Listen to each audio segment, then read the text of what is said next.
જય સચ્ચિદાનંદ. આપ સૌની અંદર બિરાજેલા પરમાત્માને અત્યંત ભક્તિપૂર્વક અભેદ ભાવે નમસ્કાર નમસ્કાર નમસ્કાર. જય સચ્ચિદાનંદ.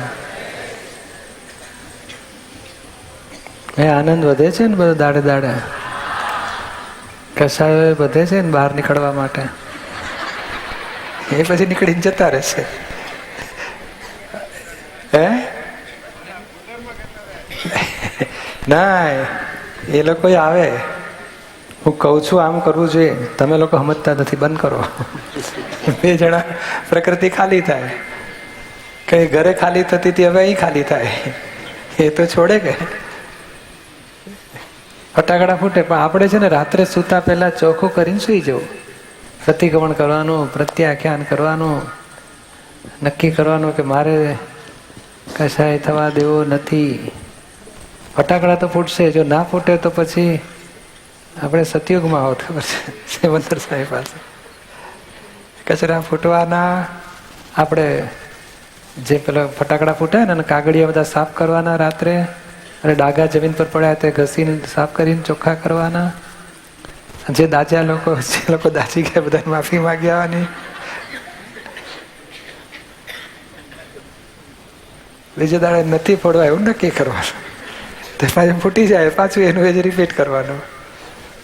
પછી ભોગવટામાં નહીં રહેવાનું કે હું કેવો ખરાબ છું ને કેવી ખરાબ છું ને મારું આમ થાય છે. એ બધું પાછું કહેવાનું. તમારે સાફ કરવાનું, કોઈ દચાડ્યા હોય એને મલમપટ્ટી કરી આવવાની. સૌનું કામ સંભાળી લેવાનું. શુદ્ધાત્મા એ શુદ્ધાત્માના પદમાં રહેવાનું, અને પાડોશી એ બધું ચોખ્ખું કરવામાં રહેવાનું. કારણ આ અક્રમ છે ને, એટલે ગાંઠો ઓગાળ્યા વગર, કર્મો ખપાવ્યા વગર આત્માનું જ્ઞાન મળી ગયું. એટલે બધી પ્રકૃતિ નહીં. પેલા બેન કે હું સિક્યુરિટીમાં છું, કારણ એને ઘરમાં કઈક બધા આમ કરો આમ કરો આમ કરો ફાવતું તો અહીંયા કે સિક્યુરિટીમાં ભાઈ લાઈનમાં આવો, ઉભા રહેજો, ગાડીને જવા દો, એને ફાવે. એટલે પ્રકૃતિ પ્રમાણે સેવાય મળે, એક્ઝેક્ટ હિસાબ મળે. સાચી વાત છે. મને છે ને દોડધામ ફાવતી નથી, લખ્યા જ કરો બેઠા બેઠા ધીમે ધીમે, બારણા બંધ, બારી બંધ, લાઈટ ચાલુ, પંખો ચાલુ. કોઈ જોઈએ જ નહીં એવું જોઈતું હતું, તો એવું મળી મને સેવા. એટલે આ બધી પ્રકૃતિ પ્રમાણે. હવે પછી કે બસ મને તો આમ થાય છે ને તેમ, એ બધું સાંભળવાનું નહીં. પ્રકૃતિ કે તે ચિતરેલું ડિઝાઇન તને મળ્યું છે, કચકચ નહીં કરવાની, સંભાવે નિકાલ કરો, એડજસ્ટમેન્ટ લો, એડજસ્ટ એવરીવેર થાવ, અથડામણ ટાળો, ભાઈનું એ જ ન્યાય ધ્યાન રાખવું છે.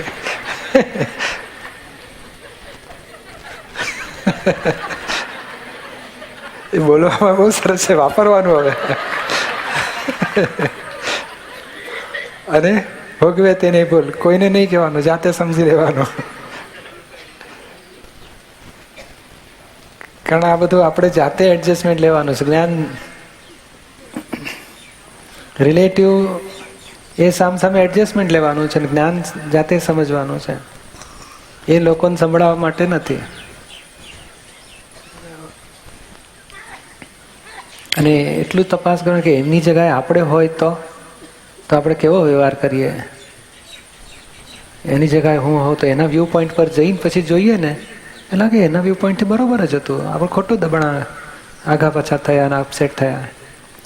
સામસામાં પ્રકૃતિના વ્યૂ પોઈન્ટ સમજીએ તો પછી સોલ્યુશન ઘણું બધું આવી જાય. તો આપણે આપણો અમુક વ્યૂ પોઈન્ટમાં જકડાયેલા હોઈએ અને આમ જ થવું જોઈએ, એટલે પછી એડજસ્ટમેન્ટમાં પ્રોબ્લેમ આવે છે. દાદાએ પેલું નહીં, ક્રોધની ચોપડીમાં આવે છે ને, આપણે ધારવાનું જ બંધ કરી દો, કોઈને દુઃખ ના થાય એવું ધારવાનું. બીજું બધું આમ કરવું જ, વ્યવહાર આમ હોય, કારણ વ્યવહાર રિલેટિવ છે. ધાર્યા પ્રમાણે બને નાય બને. ના બને ને એટલે પેલા અંદર પછી ધાર્યું હોય ને એટલે અપસેટ થવાય છે. કારણ કે મત જ નથી તો મતભેદ પડતો જ નથી. ધાર્યું નથી તો હા, જેને ગરજ હશે એ ધારશે, એવું દાદાનું વાક્ય છે. એટલું બધું એડજસ્ટમેન્ટ બોલો કે આપણે છૂટવું છે આ જગતથી. અને આ એક જવાબદારી ફરજો પૂરી કરીને છૂટવું છે. કાપીને ભાગીને નહીં, અંદર આત્મામાં રહીને થાય એવું છે. એટલે આ વૈજ્ઞાનિક રસ્તો છે બધો, કે જેમ જેમ સમજણ સેટ કરતા જઈએ. વાણીના પુસ્તકો તો બોલો આપણને લાગે આ ક્રોધ, હવે આ ક્રોધમાં જે આપણે રોજ જે લેવલની વાતો લઈએ છીએ, PhD લેવલની, એ બધી લેવલની વાતો છે. અથડામણ ટાળોમાં ટોપમોસ્ટ વાતો છે. એટલે આ આપણને એમ લાગે કે આ બહારના લોકો માટે ના, ખરેખર તો એ કહે ને કે જ્ઞાનીની વાણી જેટલે જ આમ અજ્ઞાન માન્યતાઓને કે ઓગાળી નાખે, ફ્રેક્ચર કરી નાખે એવી વાતો. જીવનમાં કેટલાય પ્રકારની અજ્ઞાન માન્યતાઓ બધી હોય. જેમ જેમ વાણી વાંચતા જઈએ, સમજતા જઈએ, ખરેખર તો આપણે એકદમ ગ્રાઉન્ડ ફ્લોર ઉપર ઊભા રહીને વાંચીએ. દાદા 108મા માળ પર બી ઊભા રહીને આખું વર્ણન કર્યું છે. આપણું જેમ જેમ લેવલ બદલાતું જશે તેમ લાગશે આ તો કેટલી ઊંચી વાત છે, આ તો કેટલી ઊંચી વાત છે. એમ કરતાં કરતાં આપણું લેવલ ઊંચું આવતું થાય. દાદાનું તો લેવલ એમણે છોડ્યું જ નથી.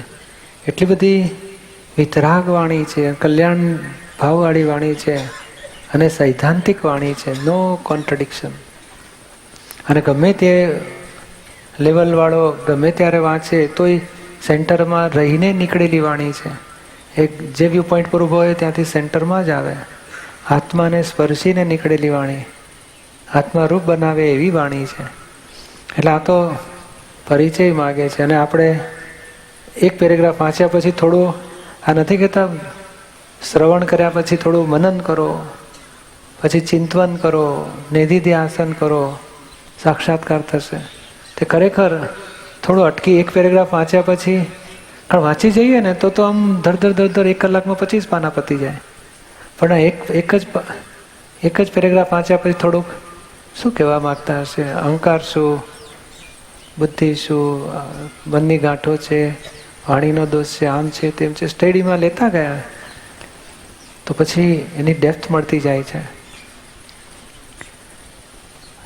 એમને શું દેખાતું હશે? આપણી ભાવના એ છે કે એમને જે દેખાયું એ આપણને દેખાય તો આપણું ચોખ્ખું થઈ જશે. એ આ નથી દેખાતું એને લઈને પેલો મેલ પડી રહ્યો. જ્યારે દેખતા થશું ત્યારે કચરો સાફ થઈ જશે.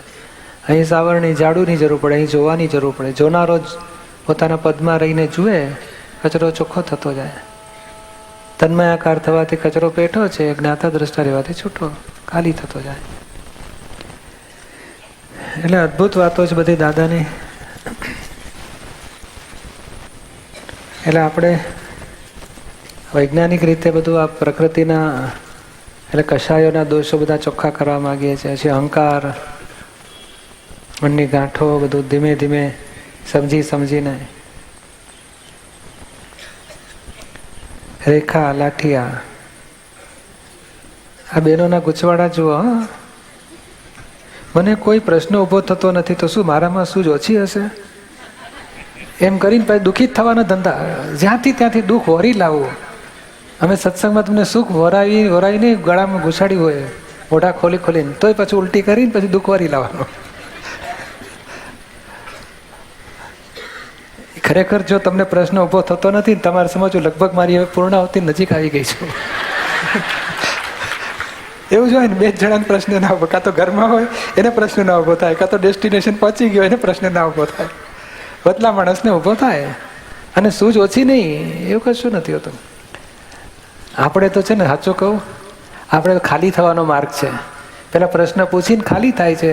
તમે પ્રશ્ન નથી આવડતો એમ પૂછીને ખાલી થાવ છો, કોક નથી પૂછીને ખાલી થશે. ખાલી થઈ રહ્યો છે માલ બધો. એટલે દુઃખી થવા જેવું નહીં. જય સચિદાન. દુઃખી થવા જેવું છે ખરું? ના, નથી.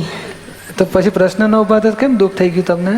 મને એમ થયા કરે કે આ લોકો બધાને કેટલી સૂઝ હશે. એ સૂઝ પછી શું પ્રશ્ન પૂરો થાય એટલે સૂઝ પૂરી થઈ ગઈ ને પછી તો ના. પણ ખરેખર સૂઝ કરતા શું છે કે આપણને રોજિંદા જરૂરિયાતના પ્રશ્ન એટલે શું, કંઈ અથડામણ થાય, દખલ થાય તો આપણું જ્ઞાન એટલું બધું ક્રિયાકારી છે કે મહીથી જ જવાબ મળી જાય છે. નથી મળતા? મળે છે. એમ સોલ્યુશન આવી જાય છે ને. હા. તો પછી પતી ગયું. આપણને અંદરનું સોલ્યુશન ના આવતું હોય તો જ આપણને પ્રશ્ન ઊભો થાય કે મારે કોક દાડો હું પૂછી લઈશ કે ભાઈ મારે આવા હું સાચે રસ્તે છું ને. ના ગૂંચવાડો તો ખોટો નથી. હું એવું solution કંઈ કરું. થતું જ નથી મને. મેં આનંદ રહે છે ને, હા ગૂંચવાડો થતો નથી ને. નહીં. અને કંઈક ગૂંચવાડો ઊભો થાય તો દાદાની ચોપડી વાંચો તો જવાબ મળી જાય છે. હા મળી જાય છે. બસ તો આપણે સાચે રસ્તે છીએ, આગળ વધો. હા જય સચિદાન. નંદુબેન રાઠોડ, સ્ત્રી પ્રકૃતિ ક્યારે જાય મારી. અરે પણ શું કામ દુખી થાવ છો? ક્યાં ગયા? આ બીજું સેમ્પલ. નંદુબેન રાઠોડ, એ ક્યારે જાય શબ્દ કરવાની જરૂર નથી. એ સ્ત્રી પ્રકૃતિ નંદુબેનને છે ને તમે શુદ્ધ આત્મા થઈ ગયા. એટલે કોકના ઘરમાં એનો બાબો સ્કૂલે જાય કે ના જાય એની ચિંતા આપણે કરવાની જરૂર નહીં. સ્ત્રી દેહમાંથી છૂટવા માટે મારે કેટલો પુરુષાર્થ કરવો પડશે? 70% પુરુષાર્થ કરવો પડશે એક દોષ કાઢવા માટે. આખી આમાં સહેલો રસ્તો એટલો છે કે પ્રકૃતિ ક્યારે જાય, કેટલો પુરુષાર્થ, એ બધા બોજા રાખવાને બદલે જેટલો કચરો ઊભો થાય ને એટલો સાફ કરવાનો. બોલો તમે જો હિસાબ કાઢો ને તો આ 35 વર્ષમાં તમારા ઘરના કચરા આખો એક ઘર ભરાય એટલું, એક રૂમ ભરાય એટલો કચરો તમે કાઢ્યો છે. તો આટલો બધો કચરો રોજ હું સાફ કરતી આટલો હતો તો ગભરાઈ જાઓ.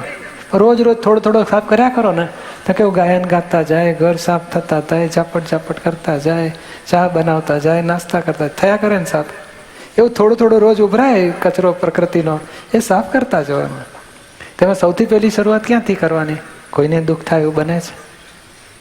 આપણા વાણીથી, વિચારથી, વર્તનથી કોઈના દુઃખ થાય એવું બને છે?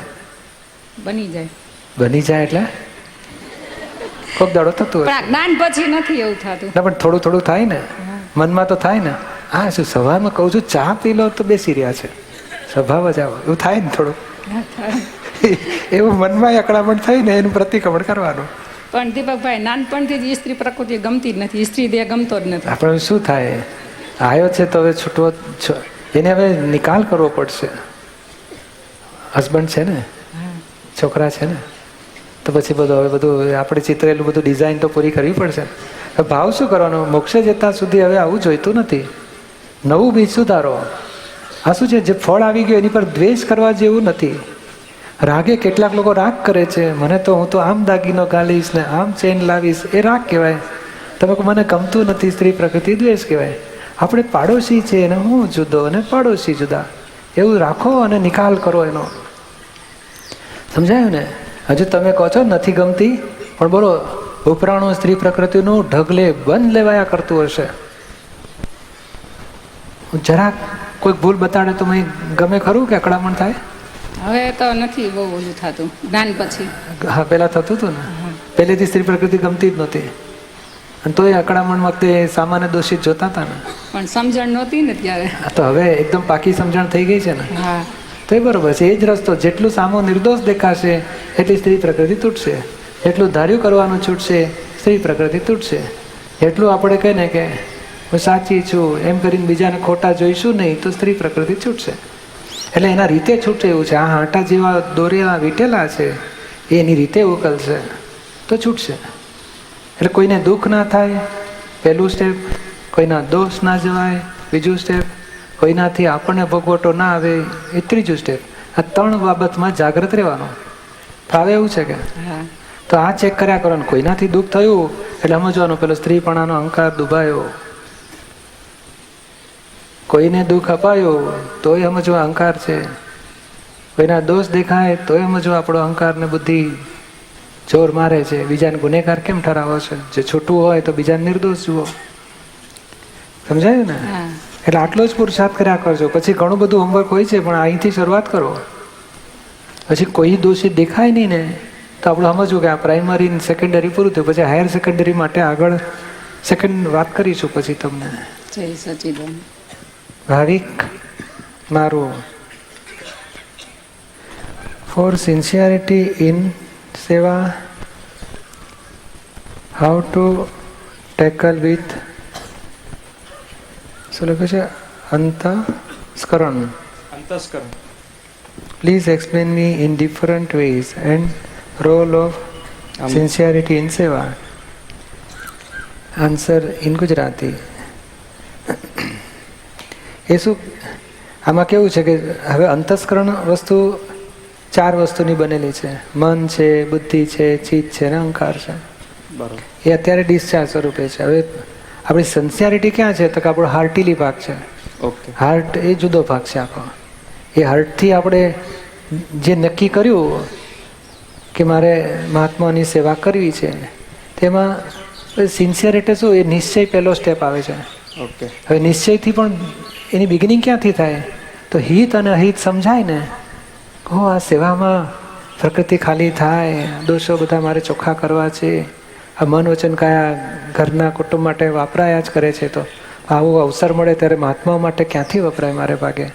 એટલે એ ભાવના છે એની કે સેવાની મહત્વતા એને સમજાય તો સેવાની ભાવના ઉત્પન્ન થાય, અને સેવાની ભાવના ઉત્પન્ન થાય તો સેવાનો નિશ્ચય મજબૂત થાય, અને સેવાનો નિશ્ચય મજબૂત થાય પછી આગળ સેવાની સિન્સિયરિટી રાખો કે જે નાના પ્રકારની મળી કે મોટા પ્રકારની મળી, કે હલકી મળી કે ભારે મળી, કે લોકોને ઇમ્પ્રેશન પડે, કે લોકોની વેલ્યુએશન મળે, અથવા તો લોકોને દેખાય એવી મળે છે કે લોકોથી કોઈને ખબર ના પડે, ખાનગીમાં મળે છે. હા, એવી જગ્યાએ ખૂણામાં તે ટોયલેટ બાથરૂમ પાસે ઊભા રહેવાની સેવા મળી હોય તો આપણે એવી શરમ આવે કે આવી જગ્યાએ મને આપે, આ લોકો કેવી સારી. એ ડિફરન્સ ના જોજો. આપણે તો ઊભા ઊભા શુદ્ધાત્મામાં રહીને સેવા પૂરી કરવાની, કે આવ્યું છે તો પૂરું કરો. અને તમારી ઘણી વખત એબિલિટી હોય તો લખાવો છો બધા નામ, એમાં પછી એ લોકો સિલેક્શન કરતા જ હશે, કરશે જ. પણ મૂળ શું છે કે જે નાનામાં નાની સેવા મળી ને, મને તો ખબર છે આ સત્સંગમાં આવ્યો ને તો ઝાડુ મારવાની સેવા મને મળી હતી. હું તો ખુશ થઈ ગયો. હો, હું આટલું કામ કરું તો માસીબા, નિરૂમાના માસી હતા, તો કે એમને એટલું કામ ઓછું. એ પછી નિરૂમાનું કામ માસીબા સંભાળે, માસીબા નિરૂમાનું સંભાળે, નિરૂમા દાદાનું સંભાળે. તો દાદાની સેવા આપણને આ ઝાડુ મારતામાં તો દાદાની સેવા કર્યા જેટલો આનંદ થયા કરે અંદર. આરતી ને બધું થાય ને, ફૂલો બધા પડ્યા હોય તો ઝાડુ મારવાનું, ગાલીચા શેતરંજીઓ ખંખેરવાની, બધું સાફ કરીને કચરો વાળીને બહાર નાખવાનો, શેતરંજી ઘડી વાળીને મૂકવાની, ગાદલા વાળવાના. ત્યાં તો બેડરૂમ એ જ ડ્રોઈંગ હોલ, ને એ ડ્રોઈંગ હોલ એ જ સત્સંગ હોલ. એટલે સત્સંગ હોલમાંથી પછી સેકન્ડ ઓલો જો સ્ટેજ પર નહીં બદલાય ને, ધડાધડ બદલે એ રીતે કાર્પેટ બધું સાફ સાફ કરીને પછી ગાદલા પાથરે એટલે બેડરૂમ થઈ જાય. એવું બધું. તો તે દાડે આ પછી શાક લેવા જવાનું, ફૂલ લેવા જવાનું, દાદા માટે આમ ને તેમ, એ દોડધામ કરવી એ સેવા. તે દાડે જે હતી એ મળી. દાદા હોય તો બૂટ કાઢવાના, મોજા કાઢવાના, કોટ કાઢવાનો, હેંગરમાં લટકાવવાનો, એ સેવા. આવી બધી સેવાઓની શરૂઆત થઈ હતી. આવું કે મોટું મળશે એ ખબર જ નહોતી. આ નિયમ છે કે જેમાં તમે સિન્સિયર રહ્યા ને એ જ તમને ઉપર લઈ જાય. જે નાનામાં નાના પ્રકારની સેવા પણ સિન્સિયરલી, દિલથી ને ભક્તિભાવથી કરતા છે ને તો પછી એ જ તમને, તમારો હિસાબ તો આની જોડે પૂરો થવાનો જ છે. પછી સિન્સિયરિટી તમને ઉપરના સ્ટેશન લઈ જાય. ઓકે. એટલે આ સિન્સિયરિટી એટલે શું? નો નેગેટિવ, પછી કમ્પેરિઝન નહીં, સ્પર્ધા નહીં, ભક્તિભાવથી, અહોભાવથી. અને આપણું એટલું બધું પોઝિટિવ ચિત્રો કે તમને ભક્તિભાવ ઉત્પન્ન થાય. બુદ્ધિ નેગેટિવ ઊભું જ ના કરી શકાય.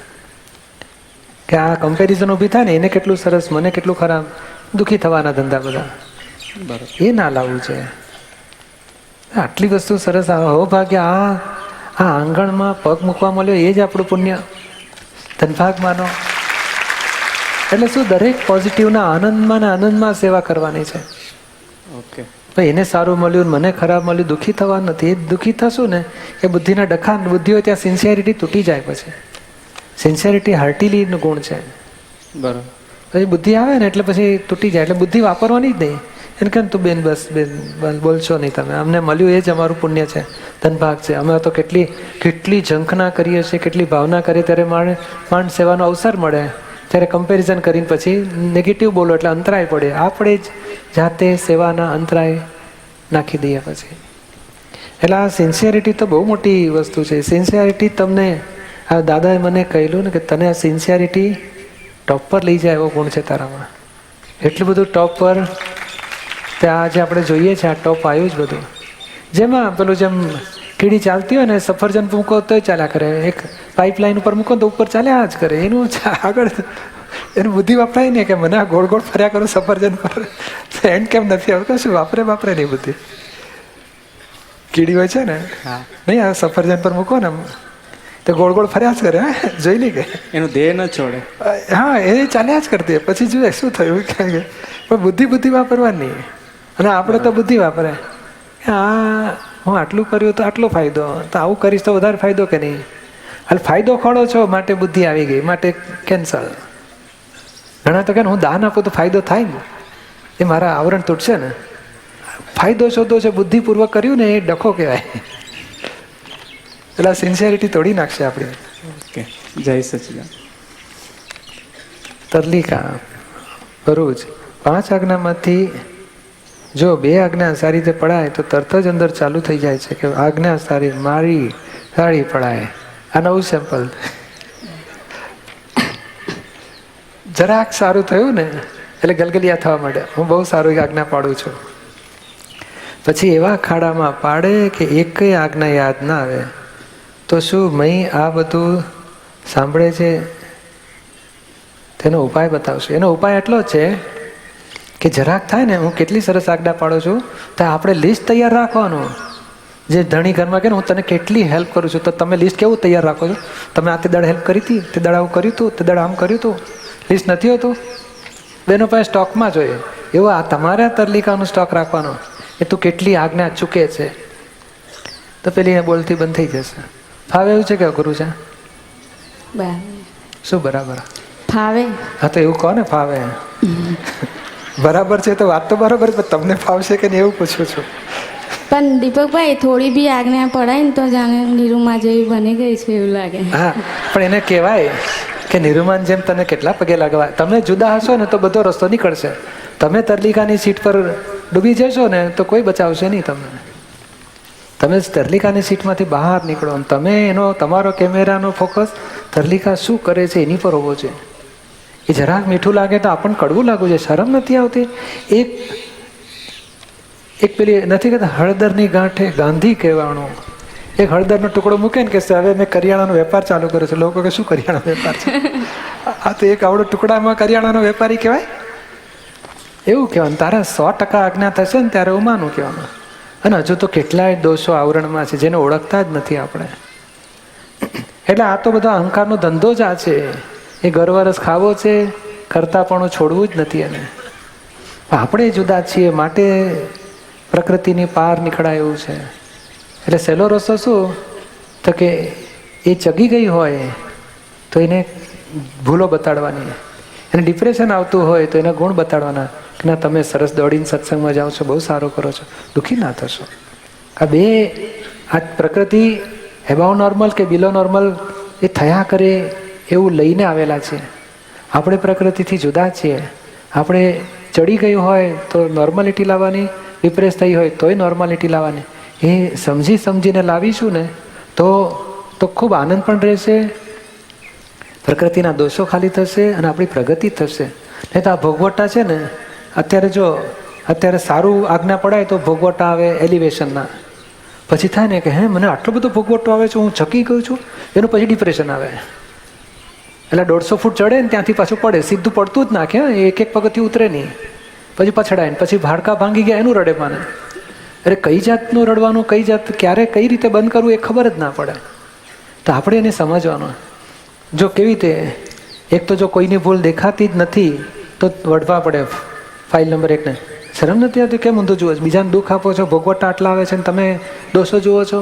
હવે એને ભૂલ સમજાવવા માંડી તો તું પસ્તાવો લે, અને પસ્તાવો લેવા માંડે અને પછી તો કે હવે તું શક્તિમાં ભૂલ નથી જ થવી એવો નિશ્ચય કર. નહીં તો શું થશે? એક તો ભૂલ ના દેખાય એટલે બેફામ ચાલ્યા કરે. તો વડવડ કરીએ તો વધારે પડતું વડાઈ જાય ને તોય ડિપ્રેશન આવે, પછી વધારે પડતો પસ્તાવો લે તોય ડિપ્રેશન આવે. એટલે શું એનું પ્રમાણ સાચવવા માંગીએ છીએ. એ રીતે આ પ્રમાણ બધું સાચવો. અને સહેલો રસ્તો એ જ છે કે રોજ રાત્રે ક્યાં 5 આજ્ઞા ચૂક્યા ચેક કરો.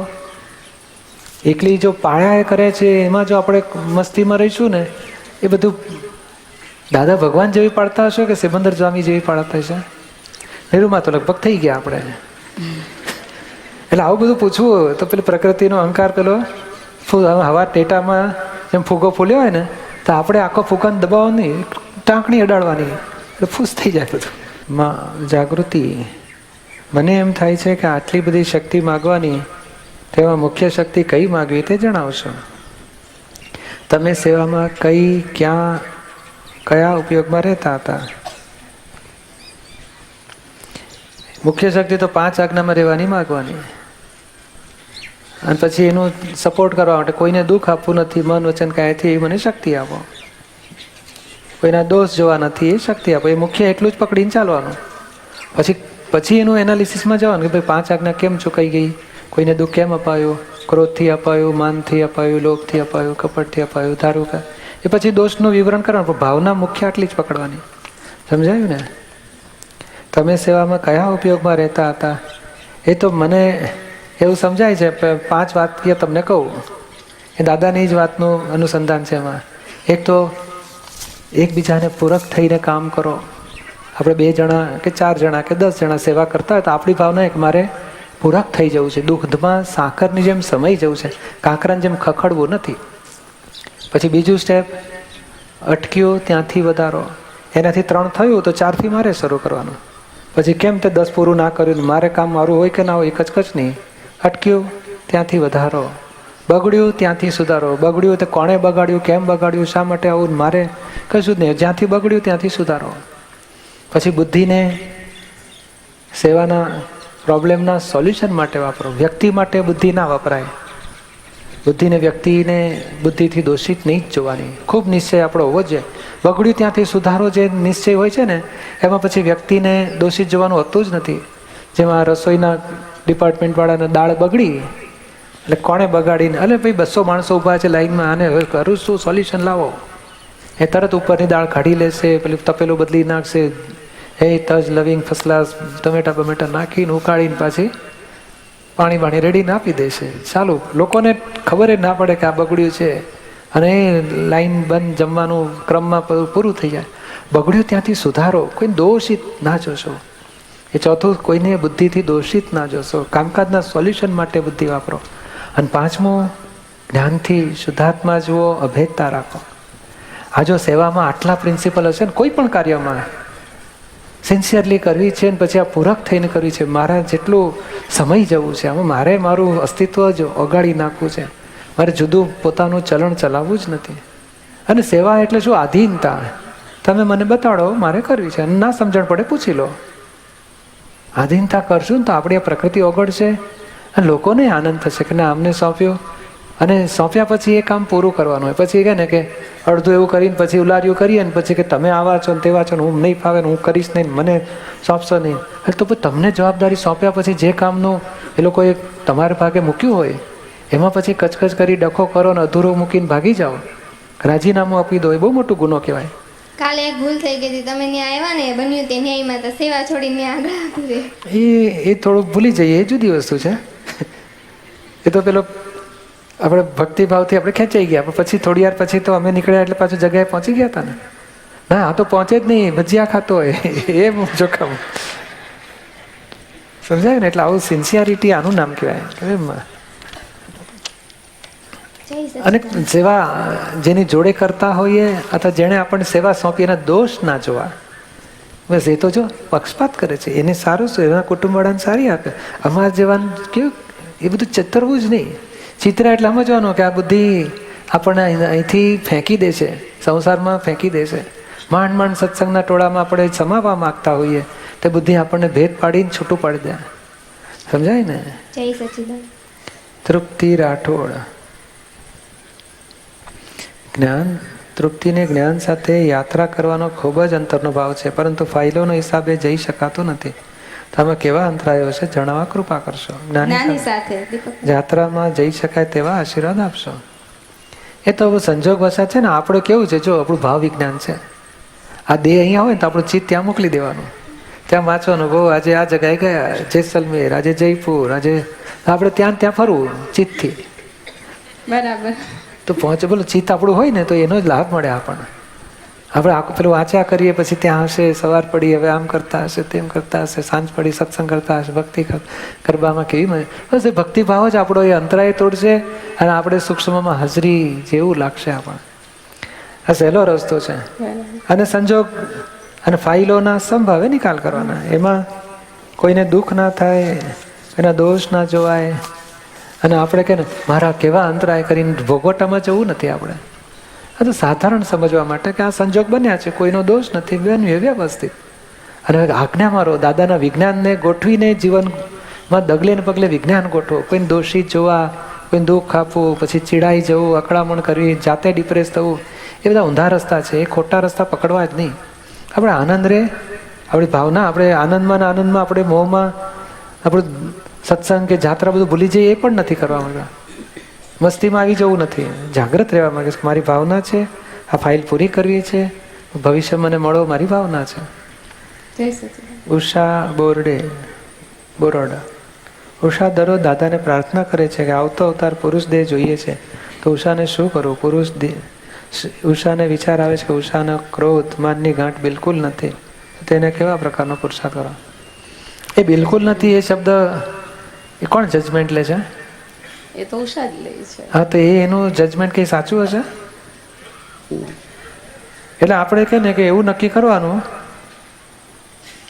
કે સિમંદર સ્વામી પાસે જવું છે, ત્યાંથી મોક્ષે જવું છે, સમજાયું? અને ફાઇલોના સંભાવે નિકાલ કરવા છે. અને ભાવમાં રાખો કે આ સ્ત્રી પ્રકૃતિ એક એક ગાંઠ ઓગાળીને ચોખ્ખી કરી નાખી છે. ક્રોધ અને માનની ગાંઠ બિલકુલ નથી એવું વાપરવાની જરૂર નથી. બિલકુલ નથી એટલે શું? બિલકુલ દેખાતી નથી એવું શબ્દ વાપરો. હા, દેખાતી નથી. હા, બિલકુલ નથી એટલે શું? પેલો દેખાતી શબ્દ જો ના રાખો ને તો લોચો પડી જાય. એટલે ઘણી જગ્યાએ વાત થતી હોય કે માનની ને ક્રોધની ગાંઠ ન હોય તો પુરુષ અવતાર આવતા વાર લાગે. એ તો બધું વાર જ લાગે એવું છે. નહીં, પણ તોય લેવલ તો ફેરવવું પડશે ને. તમારે માન વધારવું છે એમ? ના, માન અને ક્રોધ વધે એ જુદી વસ્તુ છે. આપણે તો હવે જ્ઞાનથી ઉકેલ લાવો ને, તો અજ્ઞાન દશાવાળા માટે ક્રોધ અને માન વધારે અને મોહ અને લોભ કપટ ઓછું કરે, તે પુરુષ દેહ મળે, પણ એક અજ્ઞાન દશામાં. તમે તો હવે વિજ્ઞાન મળ્યું છે તમને, જ્ઞાનથી ઉપર વિજ્ઞાન, વિજ્ઞાનથી જાઓ. હું શુદ્ધાત્મા ઉષા, જુદા ઉષા, અને ફાઇલનો સંભાવે નિકાલ કરો. જેમ જેમ માલ ખાલી થતો જશે એટલે સ્ત્રી દેહ પૂરો થઈને પુરુષ દેહ આવશે, પુરુષ દેહ પૂરો થઈને મોક્ષ આવશે. હવે ભરેલો માલ જ ખાલી કરવાનો રહ્યો. એટલે પુરુષ દેહ માટે અત્યારે કઈ ક્રોધમાન વધારવાની જરૂર નથી, જ્ઞાન વધારવાની જરૂર છે. શું? હા, ક્રોધમાન માન તો છે જ, પુરુષને માન હોય છે અને સ્ત્રીને માન હોય છે. પુરુષને માનનો ક્રોધ હોય છે માન માટે, અને સ્ત્રીને માન માટે કપટ હોય છે. બીજો કઈ લાંબો ફેર નથી. કપટ શું? માન છે નહીં એવું જ લાગ્યા કરે એને, એનું નામ કપટ. એટલે ઊંચું લેવલ વધારવા તો 5 આજ્ઞા પકડવાની. જય સચિદાનંદ. અપેક્ષા. આનંદ. મમ્મી જ્યારે મને અહીં મોકલે છે ત્યારે હું અહીંયા માત્ર સેન્ટર સાથે રહેવાની મજા આવે, પણ પછી જ્યારે મમ્મી આવે ત્યારે એ ક્યાં આવી? ઘરે મમ્મી ઉપર બહુ મોહ થાય, અહીં મમ્મી ગમે જ નહીં, તો હું શું કરું? શું કરવાનું? બેવ ચોખ્ખું કરવું પડશે. અભાવ તિરસ્કારે પ્રતિક્રમણ કરીને ધોઈ નાખો, મોહમાં અપેક્ષા ઓછી કરતા જાઓ. બેવ રીતે ચોખ્ખું તો થવું પડશે ને. એટલે મમ્મી પર વધારે પડતો રાગ હોય તો અત્યારે દ્વેષ થાય એવું હોઈ શકે? ના, રાગને લીધે નહીં, પણ રાગમાં પછી અપેક્ષા જન્મે ને, અપેક્ષા પૂરી ના થાય તો દ્વેષ થાય. એટલે ધીમે ધીમે આપણે પ્રતિક્રમણ કરો, સમજાયું ને? અને અમે લોકો જેમ સાંસ્કૃતિક કાર્યક્રમોમાં સેવા આપીએ ત્યારે અમારા સેન્ટર સાથે જે મારી 2 સેન્ટર સાથેની છોકરીઓ છે, તો એની સાથે એટલું બધું આમ આપણને એવું થાય કે આખો દિવસ સવારે એવું થાય કે આનંદથી જ રહીશું, કોઈ આપણે એકબીજા, પણ ખબર નહીં એવું બોલાઈ જાય તો બધું દુઃખ જ થઈ જાય એમ લોકોને. હા, તો એ બેસીને પછી પ્રતિક્રમણ કરવાનું. શું લખવાનું? કઈ કઈ બાબતથી દુઃખ અપાઈ ગયું, મમ્મી ઉપર શું રાગ થાય છે, શું દ્વેષ થાય છે, શું અપેક્ષા, લિસ્ટ બનાવો, એની પર પસ્તાવા લો અને શક્તિ માગો. દાદા ભગવાન આ દોષો છૂટી જાય એવી શક્તિ આપો. સારું, જય સચિદાનંદ. યાદ રહેશે કે? હા. પછી મહિના પછી લખશો બધું? ના, તો અત્યારથી જ. અત્યારે નહીં, હમણાં સેવા કરવાની, પછી લખવાનું. ત્રિવેદી પ્રીતિ. વળી બધાને તત્વદ્રષ્ટિથી આત્મરૂપે શુદ્ધાત્મા સ્વરૂપે દર્શન કરવાથી મિથ્યાથી થઈ જવાનો પ્રશ્ન અસ્થાને રહી જાય છે. ક્યાં છે? એટલે શું પૂછવા માંગો છો? તત્વદ્રષ્ટિથી બધાને, એ તો બરોબર છે ને, મિથ્યાત્વી થઈ જવાની વાત જ ક્યાં છે? જો તત્વદ્રષ્ટિ મળી તો સમકી થયા પછી તત્વદ્રષ્ટિ શરૂ થાય, એટલે માછો મિથ્યાત્વી થવાનો પ્રશ્ન ઉડી ગયો. ફક્ત શું નફો થવાનો ઓછો થાય જો તમે શુદ્ધાત્મા ના જુઓ, તો ખોટ જવાની જુદી વસ્તુ છે, નહીં જાય. આ જ્ઞાન મળ્યા પછી ખોટ જવાની બંધ થઈ, પણ નફો વધારવો જોઈએ એ આપણે વધારતા નથી. સમજાયું ને? એટલે આપણે નિશ્ચય કરવાનો કે મારે શુદ્ધાત્મા બધાને જોવા જ છે. ચૂક્યા તો ફરી જોવાનું, નક્કી કરવાનું. એમ કરતાં કરતાં જાગૃતિ વધતી જશે. રસિકભાઈ વકીલ, શરણવિધિમાં અવસ્થા માત્ર કુદરતી રચના છે, તેનો કોઈ બાપોય રચનાર નથી, તો ભગવાન શું છે એ સમજાવશો. તમે જ્ઞાન લીધું છે કે? જ્ઞાન લીધા પછી આપણે સમજાવીએ છીએ કે રસિકભાઈ જુદા છે, તમે શુદ્ધાત્મા છો. હું શુદ્ધાત્મા સમજાયું ને? રસિકભાઈ તમે ચલાવો છો કે બીજી કોઈ શક્તિ? તો કે વ્યવસ્થિત શક્તિ ચલાવે છે. વ્યવસ્થિત એટલે શું? Scientific circumstantial evidence. તો વ્યવસ્થિત શક્તિ પ્રકૃતિને ચલાવે છે, તેને જાણ્યું કોણે? એ જાણનાર આત્મા છે, અને એને ભગવાન કહેવાય છે. એટલે પ્રકૃતિ, આ કુદરતી રચના જે બની રહી છે એને જોનાર જાણનાર ભગવાન કહેવાય છે. આ રચનાને કરનાર ભગવાન નથી, કારણ રચનામાં સંજોગોની જરૂર પડે છે, અને ભગવાન સંજોગોથી જુદો છે, સંજોગોનો જ્ઞાતા દ્રષ્ટા છે. દીપકભાઈ, આપણે આ પૂજા આ બધું કરીએ જે દેવી દેવતા છે, આ તો એ ભગવાન કઈ રીતે ન સમજ? એ ભગવાન, દેવી દેવતા જુદી વસ્તુ છે, અને ભગવાન જેમ કૃષ્ણ ભગવાન, મહાવીર ભગવાન એ જુદી વસ્તુ છે. એ કૃષ્ણ ભગવાન જ્યારે હાજર હતા ને ત્યારે દેહમાં નહોતા રહેતા, આત્મામાં રહેતા હતા, એટલે જગતના લોકો એમને ભગવાન કહે છે. મહાવીર ભગવાન પણ દેહથી મુક્ત આત્મારૂપ થઈ ગયા હતા, કેવળ જ્ઞાની થયા એટલે ભગવાન કહેવાય. તો એવું સમજી શકાય કે કોઈ બી ઇન્ડિવિજ્યુઅલ પૃથ્વી પર આવેલા હોય અને એના કર્મ શ્રેષ્ઠ હોય ને પછી આવી રીતે આપણે શ્રેષ્ઠ કોને કહેવાય? અકર્મ દશા એ શ્રેષ્ઠ કર્મ કહેવાય. કર્મ એટલે લોકોની સેવા કરવી એ શ્રેષ્ઠ નહીં. એ સેવાવાળા તો કમ્પેરિઝન બીજા વધારે સેવા કરનાર કરતાં ઓછું લાગશે પાછું. એટલે જે આત્મામાં રહેતો હોય ને એ શ્રેષ્ઠ કહેવાય. સમજાયું તમને? સમજાયું. એટલે મુખ્ય વસ્તુ એટલું જ કહેવા માંગીએ છીએ કે જે પોતે આત્મારૂપ થયા, જગતને આત્મારૂપે જુએ છે, કોઈને દોષિત જોતા જ નથી, જગતને નિર્દોષ જુએ છે, એને જગતના લોકો ભગવાન કહે છે. નિરંતર. એક વખત રહ્યું ને પછી 2 દાડા બગડી ગયો એવું નહીં. 24 કલાક ને 365 દાડા આખી જિંદગી ને ભવો ભવ સુધી એ સ્થિતિ પછી એની નિરંતર જ હોય. તો એ ભગવાન. ભગવાન એટલે God is in every creature, whether visible or invisible. દેવ જીવ માત્રની અંદર આત્મા એ જ ભગવાન છે. પણ વ્યક્ત થયેલા ભગવાન કોને કહેવાય? એનું જ્ઞાન દર્શન શુદ્ધ અપેક્ષા હોય કે નિર્દોષ જગતને જુએ, વિતરાગતામાં પોતે રહે, દેહને ગમે તે થાય, મનને અહંકારને ગમે તે, પોતે રાગ દ્વેષમાં પડે જ નહીં. પોતાના પ્રકૃતિને ગમે તે થાય, પોતે રાગ દ્વેષમાં પડે નહીં, એ ભગવાન પદ કહેવાય. અને આ મહાવિદ્ય ક્ષેત્ર એ જરા સમજો. એ બીજી દુનિયા છે આખી. આપણી દુનિયા છે ને એ ભરત ક્ષેત્ર કહેવાય. 5 મહાવિદ્ય ક્ષેત્ર છે, 5 ભરત ક્ષેત્ર છે, અને 5 ઐરાવત ક્ષેત્ર છે મધ્યલોકમાં. એ કુદરત આખું બ્રહ્માંડ છે મનુષ્ય ઉભા આકારનું, એને લોક કહેવાય છે. બીજો અલોક કહેવાય છે.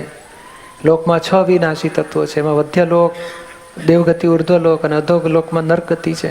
તે મધ્યલોકમાં આ ઝાડ પાન પશુ પક્ષી એટલે તિર્યંજ કહેવાય, અને મનુષ્ય કહેવાય.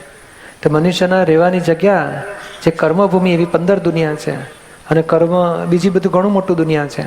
તો આપણે આટલું સમજવાનું કે આપણી દુનિયા એ ભરત ક્ષેત્ર છે, અને સિમંદર સ્વામી જ્યાં હાજર ભગવાન વિચરે છે, કેવળ જ્ઞાની પરમાત્મા, એ મહાવેદિક ક્ષેત્ર છે. એટલું સમજવાની જરૂર. સમજાય ને? આપણે દાદાનગર ક્યાં એવું આખા અમદાવાદમાં એટલું એડ્રેસ શોધી કાઢીએ ને, પછી ભાઈ બાપુનગર છે, નારોલ છે, બીજું છે ને, ભાઈ મારે કંઈ જાણવું નથી, હા હું પહોંચું કેવી રીતે? એવું સિમંદર સ્વામી મહાવેદિક ક્ષેત્રમાં છે, અને આપણે અહીંયા છે ને આપણે પહોંચવું છે ત્યાં. એ 2 સમજી લેવાનું.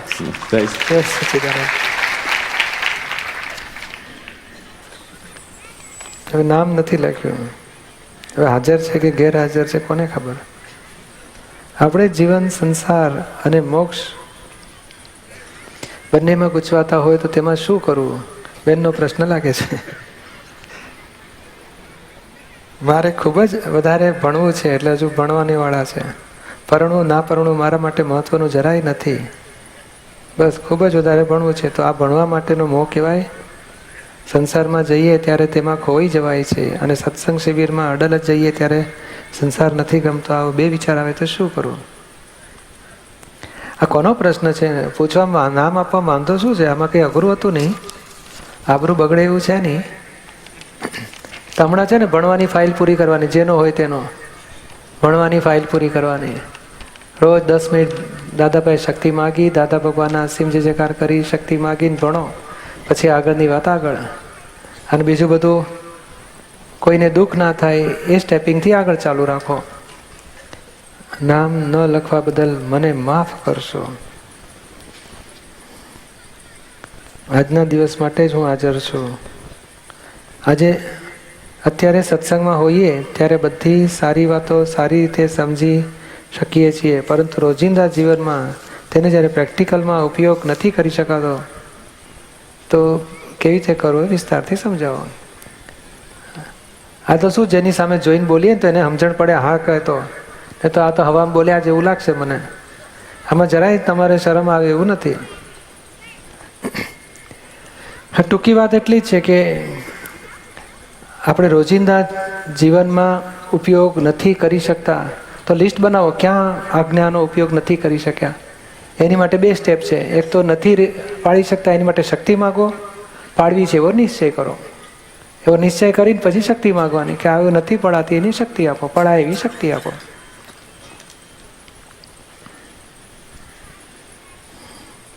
એટલે આમાં ધીમે ધીમે જે દોષ થાય છે એ દોષ આ બધા માટે સમજી લેવાની જરૂર છે. આપણે શું કે મારાથી કે ને ચરણવિધિ થતી જ નથી, મારાથી વિષયનો દોષ થાય છે, પ્રતિકોણ થતા જ નથી, મને બધા જોડે ભેદ પડી જાય છે, મારે પ્રતિકોણ થતા, એ જાત જાતના દોષો ઊભા થતા હોય છે. એના સ્ટેપિંગ સમજી લેવા જેવું છે. કોઈ પણ દોષ આપણો નીકળતો નથી તો એની માટે કચાશો દૂર થાય એવી દાદા પાસે શક્તિ માગો. હે દાદા ભગવાન, આ દોષ નીકળી જાય એવી મને શક્તિ આપો. આમાં શું છે, આપણે નથી કરીને એમ ભોગોટામાં પાછા બીજા ખાડામાં પડીએ છીએ. દોષ છે એને કાઢવો છે એ ઓળખ્યા પછી નથી નીકળતો કરીને દોષના ભોગોટામાં રહીને ખાડામાં પડીએ છીએ. એની બદલે એવું કરવું જોઈએ કે આ દોષ થાય છે, મને છૂટી જવા એવી શક્તિ આપો, નીકળી જાય એવી શક્તિ આપો. પછી બીજું, સામાના દોષ દેખાયા કરતા હોય, નેગેટિવ દેખાયા કરતું હોય, એનું પોઝિટિવ દેખાતું જ ના હોય તો પછી એમાં પણ 2-3 સ્ટેપ આવે છે. એક તો કે મને એનું પોઝિટિવ જોવાની શક્તિ આપો.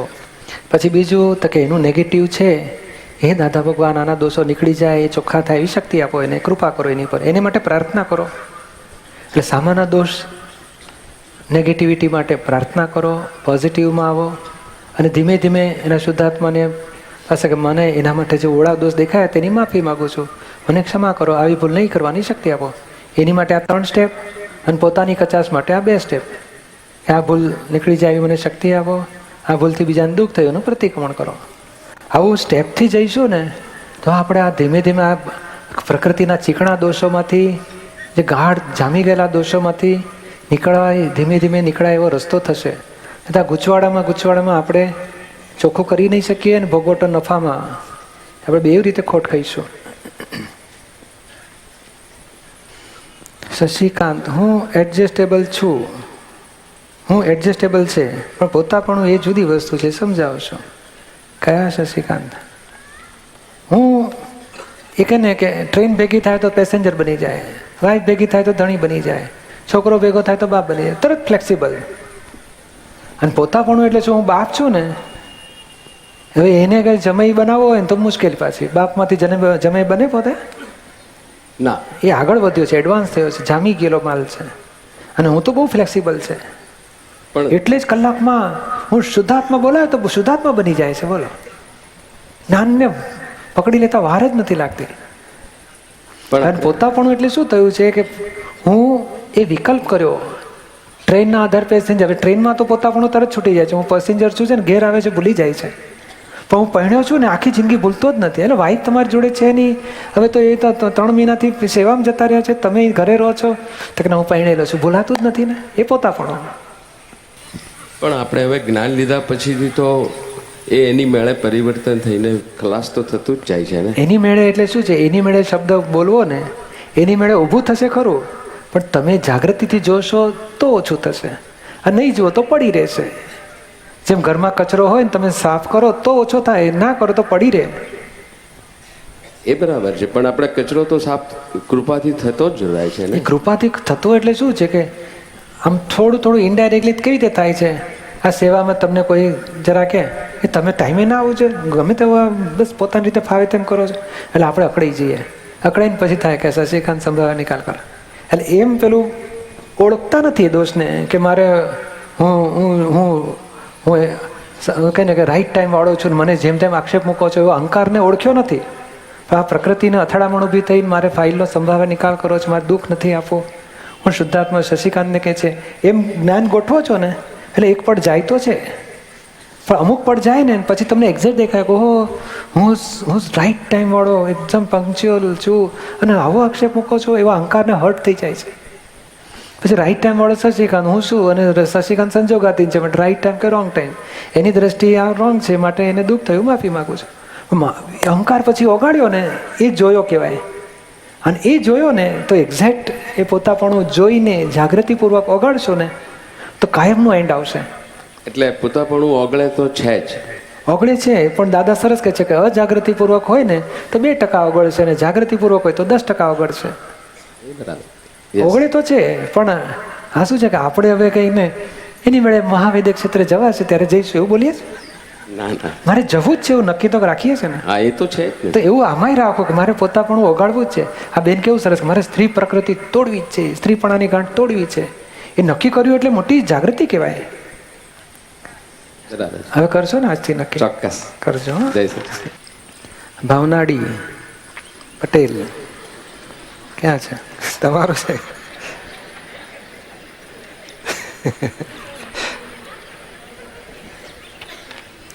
એક રાગની ફાઇલ, એક દ્વેષની ફાઇલ, એક રાગદ્વેષની ફાઇલ, રાગની છોકરો અને દ્વેષની સસરા, રાગદ્વેષની હસબન્ડ, તો બધાના સરખા પ્રતિકોણ થાય તો પહેલા કઈ ફાઇલ છૂટે?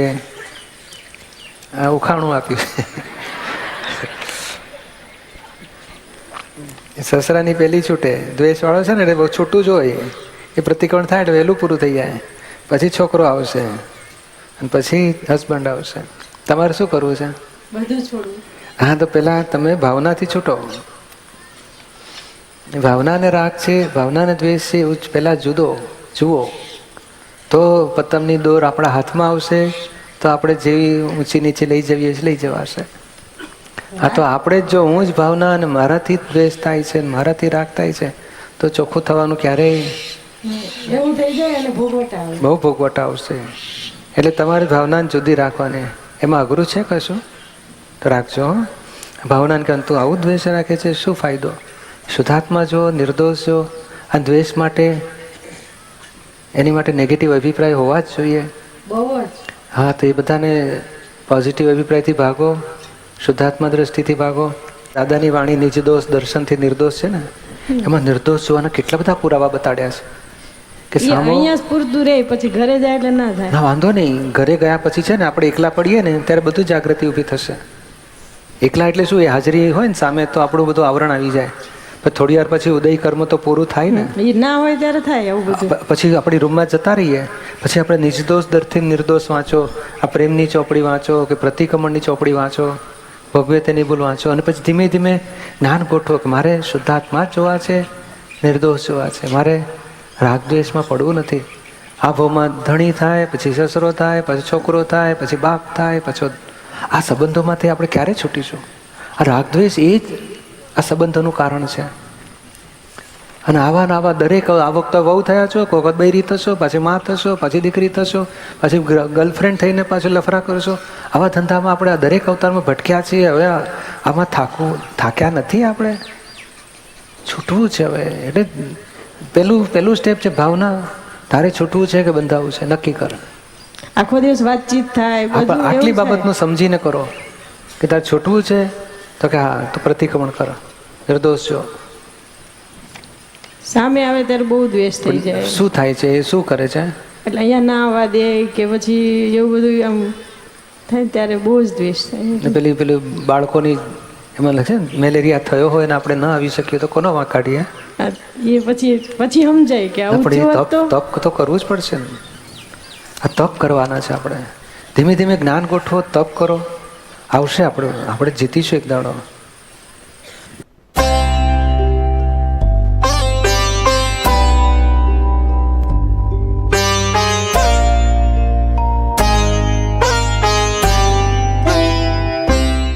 હું તમારો પ્રોગ્રામ ઘણી વખત નિરૂમાનો તમારો પ્રોગ્રામ જોઉં છું ટીવી પર, અને દરેક લોકો પ્રશ્ન પૂછે એનો જવાબ તમે આપતા હો છો. ભાઈ તમે જ્ઞાન લઈ આવો, જ્ઞાન લઈ આવો, જ્ઞાન લઈ આવો તો ખબર પડશે. જ્ઞાન લીધું છે? ના, મેં જ્ઞાન નથી લીધું. એવું પૂછતા જોઈએ છે. ના ના, પણ એટલે મારે કહેવાનું નહીં છે જ્ઞાનમાં એવું તમે શું કરો છો કે જેથી લોકોનું જીવન બદલાઈ જાય? તો તમારી પાસે એવો પાવર છે, સ્પીડ છે કે એના વિચારો પણ બદલાઈ જાય. કારણ કે વિચારો બદલતા જ નથી. હા. શું નામ તમારું? સુરેશ પુરોહિત. ખરેખર સુરેશભાઈ છો? સાચી વાત છે? એ તો જે નામ આવી માતા પિતા એ તે મારું નામ છે. નામ પાડ્યું, ઓળખવા માટે નામ તો પાડે ને કે આને સ્પીકર કહેવાય, ને તો કે આ ખોખું શું છે? ખોખું નથી, સ્પીકર છે. ઓળખાણ માટે નામ તો પાડે ને. બરાબર. એવા શરીરને ઓળખવાનું નામ આપ્યું સુરેશભાઈ. તમે શું કહો? My name is Suresh. પછી હું પૂછું કારણ તમે કહો તો હું Suresh, I am Suresh. Is there any contradiction between two sentences? My અને આઈ. તમે કહો આ ઘર મારું છે, તો કેનારો ઘરથી જુદો હોય કે હું ઘર છું એક જ હોય? બે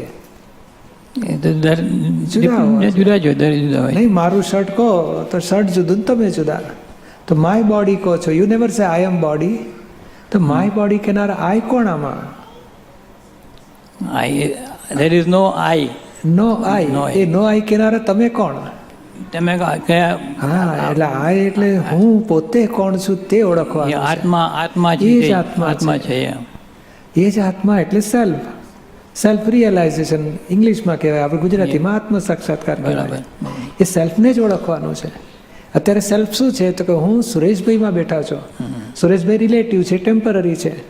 નહીં, વાઈફના આધાર તમે પતિ કહેવા કે ના કહેવા? બરાબર. છોકરા તમને શું કહે છે? પતિ કહે છે, પિતા કહે છે. અને પિતા ભેગા થાય તો તમને શું કહે? પુત્ર કહે. તો તમે પુત્ર છો, પતિ છો કે પિતા છો? તો વિથ રિસ્પેક્ટ તો રિલેટિવલી થયા. તો રિયલી તમે કોણ છો? આના આધારે હું આ છું, આના આધારે આ છું, આના તો ખરેખર હું તો છું જ ને કંઈક. એ પોતે જ છે કોણ? જેને આત્મા કહે, જેના આત્મા કહે, જેના આત્મા કહેવાય છે. અને એ નથી જાણતા એને અજ્ઞાન કહેવાય છે. એને જાણો કે હું શું છું, આ દેહમાં શું કરું છું, શું નથી કરતો, મારું સ્વરૂપ શું છે, મારા ગુણ શું છે, મારો ધર્મ શું છે, એ જાણવું એનું જ્ઞાન થયું કહેવાય. અને એ જ જ્ઞાન એ જ્ઞાનવિધિ હોય છે. જ્ઞાનવિધિમાં એ જ આપીએ છીએ કે આત્મા તમે કેવા છો? તો મન વચન કાયા વિનાશી છે, તમે અવિનાશી છો. મન વચન કાયા કે ક્ષય વ્યય થનારા, તમે અવ્યય. મન વચન કાયા સ્થૂળ, તમે આ સૂક્ષ્મ. તમે અમૂર્ત છો, અચ્યુત છો, અજન્મ છો, અમર છો. એ તમારું સ્વરૂપ છે. એ તમને ભાન કરાવીએ છીએ. અને ભાન થયા પછી જાગૃતિ રહેશે. પછી કંઈક નુકસાન થાય ને તો તમને સમજાય કે વિનાશી વસ્તુ વિનાશ થવાનો, હું અવિનાશી, મને દુઃખ નથી પછી એનું.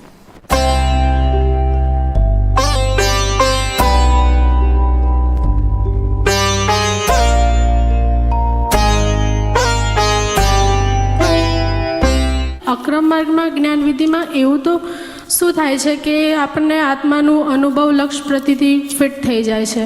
એ બોલાવાથી આવરણ તૂટે છે. નહીં, અર્પણ વિધિ કરાવે છે ને એટલે એની માન્યતા છૂટી. મારા નામની સર્વ માયા અર્પણ કરું છું. મન વચન કાયા, ભાવ કર્મ, દ્રવ્ય કર્મ, નો કર્મ, દીપક તથા દીપકના નામની સર્વ માયા. એટલે પોતે આખું સંસારનો જે કનેક્શનવાળો ભાગ હતો એ બધાને અર્પણ કરે છે. અને પછી બોલાવીએ છીએ, બોલો હું શુદ્ધ આત્મા છું, શુદ્ધ આત્મા છું. એટલે પોતે જે અજ્ઞાન આખું મૂકી દીધું અને જ્ઞાન પછી એને પ્રાપ્ત કરે છે. અને આખી વિધિમાં, આખી જ્ઞાનવિધિમાં જ્ઞાન જ બોલાવડાવે છે. જેમ એ ફોર એપલ, તેને ABCD આવડી જાય. જ્ઞાન હું આવો છું, હું આ નથી, હું આ છું, હું આ નથી. એટલે હુંને અજ્ઞાન છૂટતું જાય છે, જ્ઞાન ફિટ થઈ જાય છે. જ્ઞાન ફિટ થઈને પછી એને પ્રતીતિ બેસે છે કે હું શુદ્ધાત્મા જ છું. પછી ધીમે ધીમે જાગૃતિ વધતી જાય, પછી અનુભવ વધતા જાય. તો આ અક્રમ માર્ગ આ પ્રત્યક્ષ જ્ઞાનીના લીધે આટલું ક્રિયાકારી છે કે આ કાળમાં આ થયું છે? કેમ કે વિજ્ઞાન છે, આપણને ચાલુ થઈ જાય, ક્રિયાકારી થઈ જાય છે. અક્રમમાં એ દ્રવ્ય ભાવની એકતા તૂટી એટલે ભાવ સુધરી ગયા તો છૂટો પડી ગયો પોતે. દ્રવ્ય સુધારવાનું રહ્યું નહીં હવે.